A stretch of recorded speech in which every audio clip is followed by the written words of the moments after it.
Fala, meus amigos, estamos começando aqui mais um vídeo do canal. É o primeiro vídeo de hoje, vou fazer dois, tá, para o dia de hoje. E nesse primeiro vídeo a gente vai finalizar a reflexão do vídeo de ontem, no qual a gente começou a conversar aí sobre esse assunto, né, e tentar responder essa pergunta: como fazer para, enfim, acabar com as fake news dos bolsonaristas, né? Então lancei aí uma estratégia, que na verdade é a ideia de um cara chamado Juninho Oliveira, né, que tem lá a postagem dele lá no Instagram. E, enfim, peguei a ideia e o objetivo aqui foi desenvolver isso para chegar, esse é o ponto do vídeo de hoje, tá? Na distinção dessa atitude, que aparentemente é a mesma, mas tem sutilmente uma diferença, tá? Na esquerda para a atitude da direita. Quer dizer, então a fake news da esquerda as fake news da direita são uma coisa, e vocês vão ver que as fake news da esquerda, nesse contexto aqui dessa estratégia que o Juninho sugere lá e que eu estou tentando desenvolver aqui, é outra, tá? Vamos falar um pouquinho sobre isso aí, e o título do vídeo é esse aí: fake news com fake news se paga, né? Sloterdijk, Hakim Bey e a dialética cínica. Aí eu vou tentar desenhar um pouquinho aí uma justificativa teórica para isso, inclusive para ponderar a necessidade de adotar essa posição, né, a partir do que a gente enxerga no mundo de hoje aí, tá? Então antes eu deixo para vocês aqui mais uma vez a dica do meu novo livro de poemas, está aqui do outro lado de cá. Quem quiser entrar em contato, furar esse bloqueio absurdo que eu sigo vivendo aqui, o zap está na descrição do vídeo e a gente conversa a respeito aí, tá? E aí, pessoal, então vamos lá, né? Deixa eu ver aqui. Para a gente poder relembrar rapidamente, tá, a postagem do Juninho Oliveira, tá? Ele diz o seguinte: talvez a única alternativa para, no longo prazo, se combater com seriedade o problema da desinformação seja, em um primeiro momento, apostar no caos. Quando ele diz em um primeiro momento apostar no caos, aqui já tem uma diferença importante para a direita, porque a direita não faz isso num primeiro momento e muito menos para poder mudar contextos no futuro. Ela faz isso no primeiro momento, no segundo, no último, e é para sustentar a farsa dela, né? E ele continua: talvez seja necessário criarmos canais eficientes de desinformação e espalharmos as mentiras mais escabrosas, sobretudo sobre os candidatos de direita, centro e extrema-direita ao Congresso. E mais especificamente em relação àqueles que são aí os zeros e vezeiros em, enfim, produzir fake news, né? Essas são as principais figuras aí que têm que ser, enfim, né, dialetizadas de maneira cínica, né? E aí, para finalizar, ele diz: tem que valer de tudo, inventar notícia de que são estupradores, pedófilos, traficantes, homicidas. Talvez, quando a desinformação prejudicar esses políticos, ao invés de ajudá-los, eles irão resolver o problema. E aí, no vídeo passado, eu ponderei com vocês uma série de coisas aqui, que vale a pena assistir o vídeo anterior para entender esse aqui, tá? É importante. Falei da questão da guerra do Vietnã, das cavernas do Vietnã, né, para poder fazer uma metáfora em relação a esse ambiente meio bizarro ali do WhatsApp, né, que é um ambiente diferente do ambiente da comunicação tradicional e da comunicação da grande mídia e mesmo das redes sociais anteriores, né, que são o Facebook, o Instagram e tal, o próprio YouTube, que são redes abertas, né, as pessoas podem, né, enfim, denunciar e tudo mais.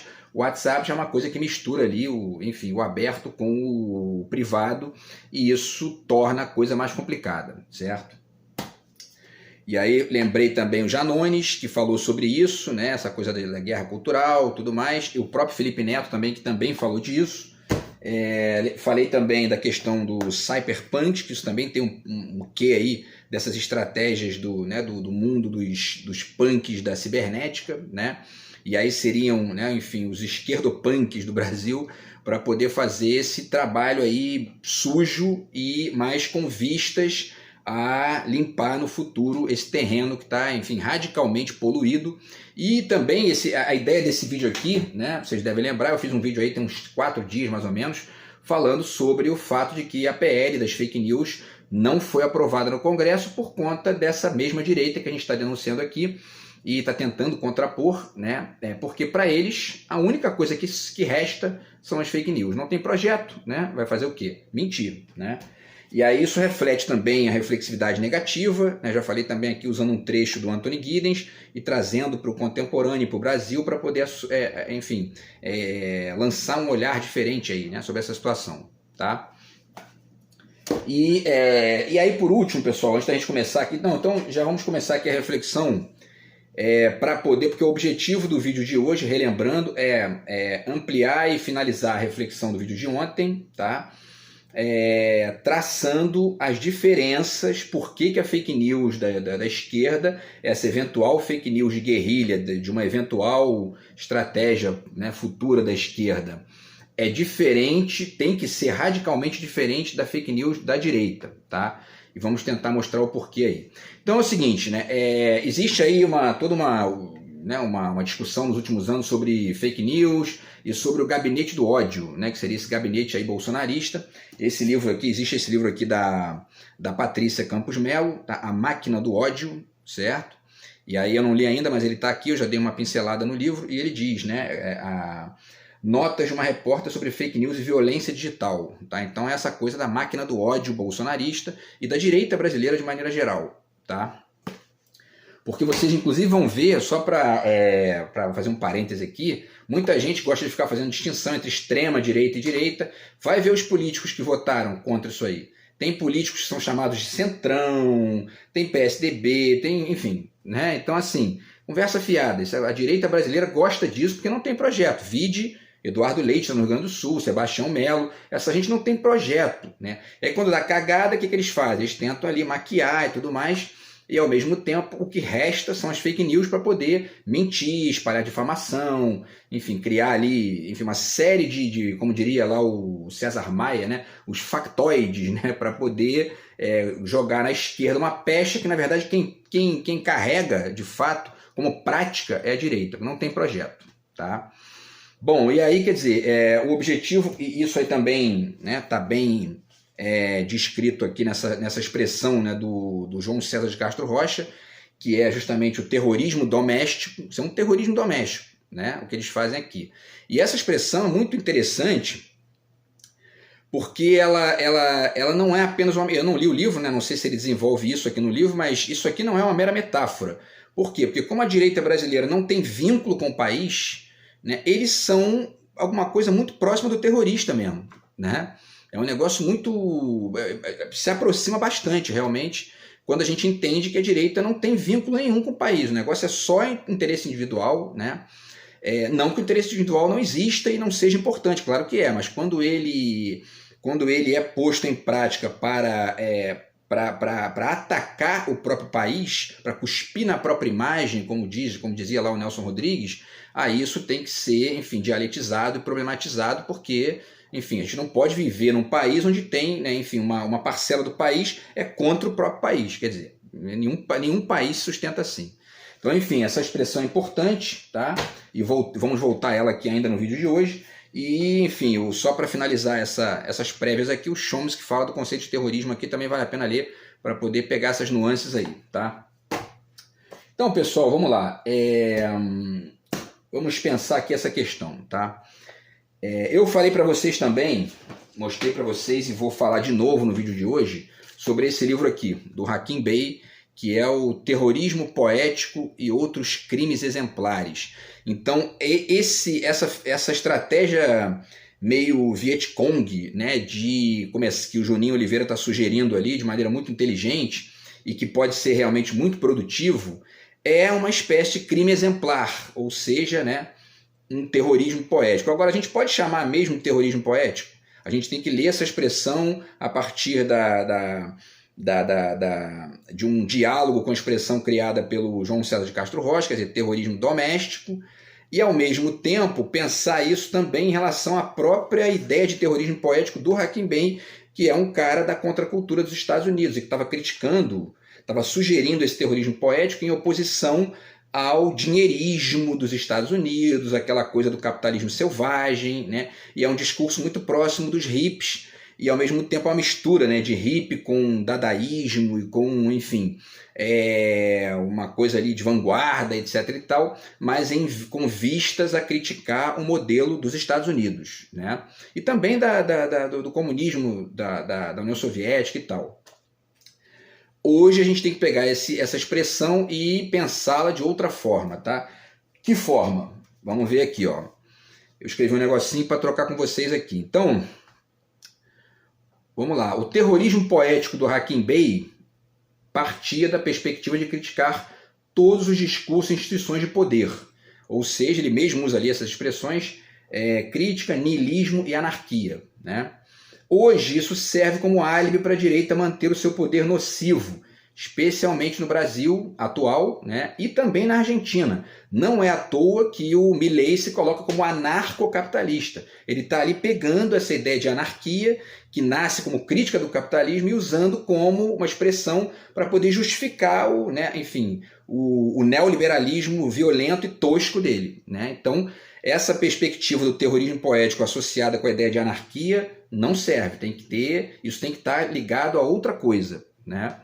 E, enfim, a própria ideia o próprio niilismo, vocês vão ver quando a gente falar do Sloterdijk, também não é uma boa expressão, né, para poder... Eu tô definindo isso aqui porque o Hakim Bey fala disso ali, tá? Então, para finalizar, né, por isso, tudo isso, né, niilismo, anarquia, crítica, estrito senso, deve ser substituído por algo como uma crítica complexa, certo? Que aí seria a mistura, né, do Homo Complexus do Edgar Morin, que está aqui, nesse livro aqui, certo? Com aquela reflexão do Mia Couto, que está nesse livro aqui, muito bacana, e o que eu sempre cito aqui, né, está na página 24 aqui, ele diz, né, o que advoga é um homem plural munido de um idioma plural. Ao lado de uma língua que nos faça ser mundo, deve coexistir uma outra que nos faça sair do mundo. De um lado, um idioma que nos crie raiz e lugar, do outro, um idioma que nos faça ser asa e viagem. Nacionalismo cosmopolita. Né? Foi assim que eu redesenhei essa questão aqui levantada pelo Mia Couto. E aí, para finalizar essa reflexão inicial, tá? No Brasil, essa crítica complexa, tá, que eu estou sugerindo aqui, tem que ser cultura mais Estado. Se a gente fica só olhando para a cultura, a gente pega essa parte da mestiçagem, do cosmopolitismo e começa a ignorar a importância do Estado, que ninguém está ignorando no mundo, né? E, ao mesmo tempo, essa crítica complexa no Brasil ela precisa ser uma crítica do neoliberalismo, que ignora essa língua da raiz, que o Mia Couto está chamando a atenção aqui, portanto tem que ser violentamente atacada aqui no nível crítico, e também fazer uma crítica dos conservadores, que aí atacam o cosmopolitismo, né? Então, quer dizer, eles atacam a asa via cosmopolitismo e atacam a raiz via neoliberalismo. Quer dizer, a gente tem que criticar esses dois pontos. Essa é a crítica complexa do Brasil atual, para que a gente desenhe alguma coisa melhor do que a direita brasileira pode dar para a gente por falta de vocação, tá? Enfim, e aí, para finalizar, tem que ser uma espécie de apropriação desse cinismo que o Sloterdijk está desenhando aqui, vamos falar disso aqui agora, pela dialética, tá? Isso aqui é um desenhozinho, né, da questão. Então vamos lá, vamos falar do Sloterdijk primeiro, tá? Tá aqui, rapidamente, aqui, o Crítica da Razão Cínica, tá? Quem quiser entender a introdução desse tema aqui, vai no vídeo anterior, tá? Para eu não repetir aqui nesse vídeo. Então vamos lá. Citação da página 31. Vamos lá, citação da página 31. Tá? Olha aqui, Ele diz: o cinismo moderno apresenta-se como estado de consciência que se segue às ideologias ingênuas e ao esclarecimento dessas ideologias, né? E aí isso fica mais bem entendido ainda na perspectiva dele, quando você lê esse livro aqui dele também, que é No Mesmo Barco, né? E esse tal esclarecimento das ideologias ingênuas, ele relê aqui, ele amplia aqui, dizendo que hoje, no jogo mundial, no novo jogo mundial da era industrial, os participantes não se definem mais, né, através de pátria e solo, mas de acessos às estações ferroviárias e etc e tal. Quer dizer, ele está na asa e esqueceu a raiz, né? Bom, então vamos lá. A gente não pode esquecer a raiz, porque a Alemanha do Sloterdijk não esqueceu. Acabou de passar o Japão, virou a terceira maior economia do mundo, tem um estado de bem-estar social lá que funciona, certo? Então a Alemanha do Sloterdijk não esqueceu a raiz, certo? Mas vamos lá. Outra citação, página 33. Vamos lá. Rapidinho aqui, tá? O cínico moderno é um associal integrado, páreo para qualquer hippie na falta de ilusões subconscientes. Associal integrado, isso é a direita brasileira, é a direita da Argentina, é o Milei, é o Bolsonaro, é um associal integrado. A lógica proposta pelo Mia Couto, pelo Morin, não é a de um associal integrado. Por quê? Porque considera raiz e asa. O associal integrado, ele só considera a asa, né? Ele está ali meio que fingindo, né, para poder sustentar só a asa, certo? Então, isso aqui também a gente tem que sair dessa. Vamos lá. E aí, a gente volta aqui, né? E aí, vamos lá, duas citações rápidas aqui, duas anotações minhas, tá? Só para refletir essa questão do cinismo do Sloterdijk. Então, tudo isso aí é como se dizer que o Estado acabou fosse um esclarecimento. Ele está dizendo aqui, né, que é uma... o cinismo é o estado de consciência que se segue às ideologias ingênuas e ao esclarecimento dessas ideologias. E aí depois ele diz que hoje em dia não tem mais negócio de pátria, quer dizer, como se o Estado, né, dizer que o Estado acabou como se isso fosse um esclarecimento. Isso, na verdade, é uma alienação, né? E porque não é um esclarecimento, né? Isso é alienação e, quando comparece num Bolsonaro da vida, num bolsonarismo, uma plástica retórica para esconder o caráter ideológico do individualismo e do capitalismo. Por que ideológico? Porque existem outras atividades, outras perspectivas, outras coisas importantes no mundo que não apenas o indivíduo, o individualismo, etc. e tal, tá? Então, sugerir isso é ignorar a complexidade do mundo, né? E é isso que essa direita neoliberal faz, tá? Repito aqui o que eu falei agora há pouco, né? Que foi uma construção que eu acho que ficou razoável. Quer dizer, eles, via conservadorismo, eles atacam a asa. Via neoliberalismo, eles atacam a raiz. Quer dizer, né? A gente tem que superar isso aí, tá? E por último, para finalizar a reflexão do Sloterdijk, tem uma citação aqui na primeira página também que eu queria dizer para vocês, tá? Que então, dito tudo isso que ele chama de razão cínica, não passa, na verdade, de um hiperindividualismo disfarçado de niilismo pragmático. Certo? Um disfarce. Por que é um disfarce? Porque a sua autojustificativa se dá ignorando a existência da asa, do outro, né, e da política, no limite. Certo? Então, quer dizer, a gente tem que superar isso. E para finalizar, pessoal, uma citação aqui também rápida da página 250 dele, tá? Que é importante, tá? Para poder também dar um exemplo aqui bacana, tá? Ele diz aqui, né, que ele fala, né, eu falei dessa página no vídeo anterior, ele vai dizendo que aquela coisa do cínico, né, aquele que chega num ponto que, aconteça o que acontecer, moralmente bom ou mal, essa não é mais a questão. E quando a gente olha o Eduardo Leite dizendo, olha, eu tinha outras pautas, tá? Sinto muito, eu tinha outras pautas. Bolsonaro, eu não sou coveiro, entendeu? Eu vou andar de jet ski, tem a desastre lá na Bahia, dane-se, eu vou andar de jet ski. Isso aqui é a direita brasileira, a direita latino-americana, é o Milei, né? Enfim. E aí mais embaixo ele finaliza dizendo, o mal, então, lhe aparece para essa figura aí, né? Como, olha só isso aqui, hein? O mal lhe aparece como algo que simplesmente não pode ser de outro modo. Por isso que eles estão cagando e andando quando tem lá desastre no sul, quando tem... É isso aí, a vida é assim, né? E não é assim, né? Não pode ser assim. E aí, enfim, para finalizar isso aqui, eu acho que essa questão aqui, essa ponderação, essa frase aqui, eu vou repetir para vocês, ó.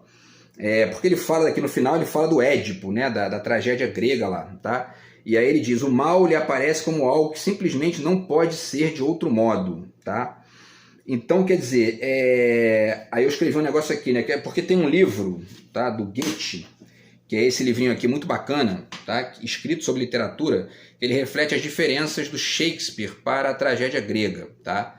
E aí a diferença é basicamente a seguinte, quer dizer, a tragédia grega, Na tragédia grega, o destino era o protagonista. Então, o roteiro estava todo pré-definido pelo destino e não havia como escapar disso. Os personagens só ficavam sofrendo os desígnios do destino. O Shakespeare instala uma nova lógica, uma nova estética, né, a partir do Hamlet, principalmente, que é aquela coisa do ser ou não ser, eis a questão, que é o personagem, enfim, o homem, o ser humano, etc. e tal, o indivíduo, se colocando diante desse destino e problematizando essa coisa meio que determinista aí, né? Os neoliberais do mundo atual, os tais cínicos, né, parece que são figuras que meio que misturaram, criaram uma espécie de Hamlet desconectado da reflexão e, quer dizer, né, desconectou o Hamlet da complexidade, transformou ele num individualista que vende o individualismo como destino, o único destino possível. É uma mistura estranha ali de um Hamlet empobrecido com um Édipo retrógrado, né? Quer dizer, isso é patético, né? Porque o mundo é muito mais que isso. E aí, pessoal, então vamos lá. Para a gente aí finalizar a reflexão. O fato tá aqui, né? Eu disse aqui, eu até escrevi um negócio aqui, ó. A direita hoje trabalha com a tese, que é uma tese sem a inteligência da antítese, certo? De que o Hamlet se transformou numa espécie de mistura bizarra entre um Édipo retrógrado e o Homo Deus do Harari, que é essa coisa meio tosca aí de que o indivíduo é a única coisa que existe, né? E o individualismo, então, quer dizer, vendido como algo que, para repetir a frase do próprio Sloterdijk, simplesmente não pode ser de outro modo. Ora, né? Venhamos e convenhamos, né? Não é bem assim, porque se for assim, daqui a pouco o país inteiro está embaixo d'água, né? Bom, então vamos lá. E aí, isso explica o porquê das fake news. As fake news são exatamente isso. Ó, dane-se, isso é o mal, a tal da Bia Kicis, né? Aquela besta lá. A mentira e todo mundo mente, é isso aí mesmo, entendeu? Né? Ela está tentando auto-justificar a bosta que ela faz lá, né? Enfim, e isso explica também o gabinete do ódio e o gabinete do desódio, que seria justamente, ou enfim, né, o labirinto do desódio, que seria justamente essa guerrilha aí do WhatsApp, essa sugestão eventual, tá? Ponte, rapidamente, tá? Frase do Cioran, que é uma ponte de Heráclito, digamos assim, né? Para poder sair dessa tosqueira neoliberal e conservadora e tentar pensar mais próximo do Mia Couto e do Edgar Morin. Então a frase do Cioran é essa que eu cito sempre aqui, tá? Que está na página 90, que diz: só agimos sob a fascinação do impossível. Isto significa que uma sociedade incapaz de gerar uma utopia e de consagrar-se a ela está ameaçada de esclerose e de ruína, certo? Em cima disso que ele fala aqui, vamos lá. Qual é a utopia do homem complexo? E, mais especificamente, do homem complexo brasileiro? A gente olha para a Alemanha dos Sloterdijk e vê que eles, no fundo, não acreditam nessa balela de fim das ideologias ingênuas. Acabei de falar aqui, né, que a Alemanha acabou de ultrapassar o Japão, é a terceira maior economia do mundo. Eles não acreditam nessa conversa fiada lá, né? Então, qual é a utopia do homem complexo atual? É a utopia do nacionalismo cosmopolita, certo? Aquele que considera a raiz, ou seja, a terra, ou seja, o seu local, com o geral, global, mundial, com a asa, certo? É o nacionalismo cosmopolita. E enfim, o individualismo coletivo, enfim, você pode chamar, né, de outras formas também. Mas essa expressão aí é que me surgiu, o nacionalismo cosmopolita, que é uma perspectiva que acolhe e que pensa juntas essas duas instâncias, do individual e do social. Senão você vira um neoliberal ou vira, enfim, né, ou vira enfim, uma beata, né? E aí, pessoal, então vamos lá, para finalizar, tá? Aqui, ó, o último ponto antes da gente finalizar com o Hakim Bey, tá? Aqui no Brasil, a direita é autofagia do país, combate o nacionalismo e o Estado. E só é cosmopolita no nível do ressentimento, porque quer parecer gringo, né? Ontem eu falei aqui de um vídeo do Paulo Guedes falando do negócio das praias. Ele diz logo que a praia tem que estar liberada para o gringo vir aqui e pagar 1 bilhão. Quer dizer, ele pensa logo no gringo. Essa é a cabecinha da direita brasileira, né? E também, né, esse cosmopolitismo ele só existe no nível do ressentimento e também para disfarçar a ideologia do individualismo com um perfume falsificado de contemporaneidade. Por que falsificado? Porque não chegou nem perto daquilo que o Mia Couto sugere, daquilo que o Edgar Morin sugere. Então, isso porque o contemporâneo não está aí, mas sim no nacionalismo cosmopolita, no homem complexo, na asa e na raiz juntas, certo? Então, para finalizar, tá? Voltemos aqui ao Sloterdijk, tem uma última citação dele aqui na página 536, que é interessante também de dizer, tá? Ele diz aqui, né, que aqui ele está falando do dadaísmo, né, e aí ele fala o seguinte, que apresentar valores e agir como se acreditasse nesses valores e em seguida mostrar que não se pensa de maneira alguma em acreditar neles. Ele está falando das vanguardas do dadaísmo. Alguma semelhança com o patriotismo do Paraguai e do Bolsonaro, que apresenta isso como ideia e faz o contrário? Nenhuma, né? Então, enfim, a gente tem que superar isso aí, tá? Isso aqui é uma questão importante para ser pensada. Inclusive, isso justifica, esse simulacro aí justifica a necessidade da guerrilha do WhatsApp, eventualmente, tá? E aí, pessoal, vamos lá. Para finalizar aqui, tá? Voltemos ao Hakim Bey, para poder fazer aqui 3 situaçõezinhas rápidas, vamos ver se vai dar tempo, para poder fazer a distinção disso aí, tá? Mais uma vez aqui o livro do Hakim Bey, Terrorismo Poético, ou no caso um contra-terrorismo poético nosso aqui, tá? Então vamos lá, primeira citação, página 14. Ele diz: os terroristas poéticos comportam-se como um trapaceiro totalmente confiante cujo objetivo não é o dinheiro, mas a transformação. Essa é a lógica da guerrilha do WhatsApp de esquerda. Tem que ser, né? Porque a gente não está pensando só no dinheiro, só no indivíduo, só, enfim, no conservadorismo. Estamos pensando na transformação do país, né? Esse é o primeiro ponto. Segundo ponto, para a gente poder chegar lá. Segunda citação, página 21. Vamos lá, aqui, ó. Aqui ele fala da questão, isso aqui não sei se vai dar tempo de falar, vamos ver. Ele fala daquela questão, né, de que isso não pode servir a nenhum partido, nenhum niilismo, nem mesmo a própria arte. Aí finaliza dizendo: o menor indício de um egotismo mesquinho ou mesmo de um gosto pessoal estraga sua pureza do terrorismo poético e da arte-sabotagem, né, que ele está sugerindo, que seria justamente essa prática aí de guerrilha do WhatsApp, porque isso estraga sua pureza e vicia sua força. A arte-sabotagem não pode nunca procurar o poder, apenas renunciar a ele. Aqui há que se ler isso diferente. De que forma? Vamos lá. Deixa eu ver aqui onde é que está o início, né? Na medida em que a antipolítica, que era a tese lá do Hakim Bey, né, já foi apropriada pelos canalhas egotistas da direita, a dialética disso está no homocomplexos do Morin e do Mia Couto, certo? Então esse é o primeiro ponto. Por quê? Porque essa antipolítica não tem nada de ruptura, né? Ela não passa de ideologia do ego, ou seja, tendência mais ingenuidade, e portanto ignorar a asa, etc e tal. Tá? E aí, vamos lá, pessoal, como é que a gente responde a isso? Tá? Aqui, ó. Na medida em que batem no Estado o tempo todo, os individualistas se disfarçam facilmente de anarquistas, né? De artistas, de ruptura e etc. Né? Na verdade, não passam de freios disfarçados de motor. Talvez a Coreia do Norte e a Arábia Saudita precisem de individualistas, certo? Nós precisamos de homens complexos, tá?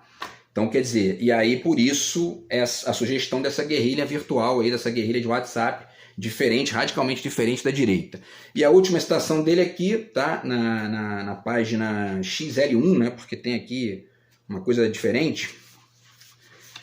Rapidinho, né? Ele fala aqui, ele usa 2 expressões que a gente tem que mudar, né? Ele fala de um cosmopolitismo desenraizado, porque ele está criticando lá o Estado, né? Está criticando, enfim, os Estados Unidos como país e tudo mais. A gente tem que fazer aqui o nacionalismo cosmopolita, né? E ele usa também a expressão utopia pirata. Então essas expressões cosmopolitismo desenraizado e utopia pirata são típicas da época lá e também já foram e são facilmente apropriadas pela direita, né? A utopia da direita é uma utopia pirata, do Brasil, do neoliberalista brasileiro, então mais ainda, né?